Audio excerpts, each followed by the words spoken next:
कुछ कहानियाँ सिर्फ कहानी नहीं होती, वे उन लाखों सपनों की आवाज़ होती है जिन्हें किसी ने कभी नहीं सुना।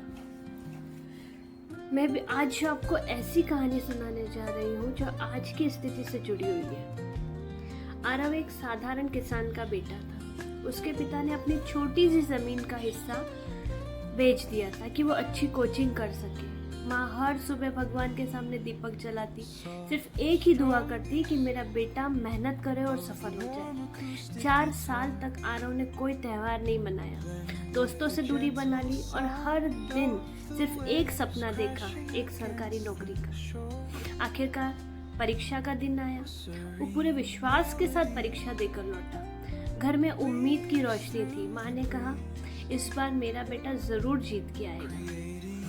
लेकिन कुछ ही दिनों बाद खबर आई कि परीक्षा का पेपर लीक हो गया। पहले तो आरव को यकीन नहीं हुआ, फिर कि परीक्षा रद्द हो गई है। उसने खुद को समझाया, कोई बात नहीं, फिर से मेहनत कर लूंगा। उसने फिर पढ़ाई शुरू की, फिर परीक्षा हुई, फिर वही खबर मिली, फिर पेपर लीक। 1 बार, 2 बार, 3 बार, हर बार सिर्फ तारीख बदलती रही, लेकिन नतीजा नहीं। धीरे धीरे उसकी किताबों पर धूल जमने लगी, आंखों के नीचे काले घेरे बढ़ने लगे। माँ का चेहरा चिंता से भर गया, पिता की झुकी हुई कमर और झुक गई। एक रात पिता ने चुपचाप पूछा, बेटा और कितना इंतजार करना पड़ेगा? आरव के पास कोई जवाब नहीं था। कुछ दिनों बाद उसने अपनी डायरी में लिखा, मैं मेहनत से नहीं हारा, मैं व्यवस्था से हार गया। उसके बाद वह हमेशा के लिए खामोश हो गया। जब उसकी डायरी खुली तो आखिरी पन्ने पर सिर्फ एक ही लाइन लिखी थी, अगर मेहनत की कीमत नहीं तो सपने देखने की सजा क्यों? उसकी माँ आज भी हर सुबह उसके कमरे की सफाई करती है।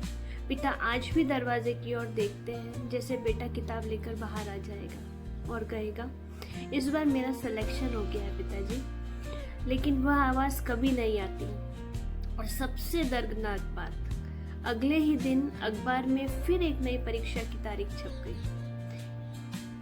मैं इस कहानी से आप लोगों को सिर्फ यही संदेश देना चाहती हूँ कि ये कहानी किसी एक आरव की कहानी नहीं, ये उन सभी लाखों युवाओं की भावनाओं को दर्शाता है जो वर्षों तक मेहनत करते हैं और जब परीक्षा की प्रक्रिया में गड़बड़ी होती है तो उनका विश्वास टूट जाता है, वो अंदर से पूरी तरह से टूट जाते हैं।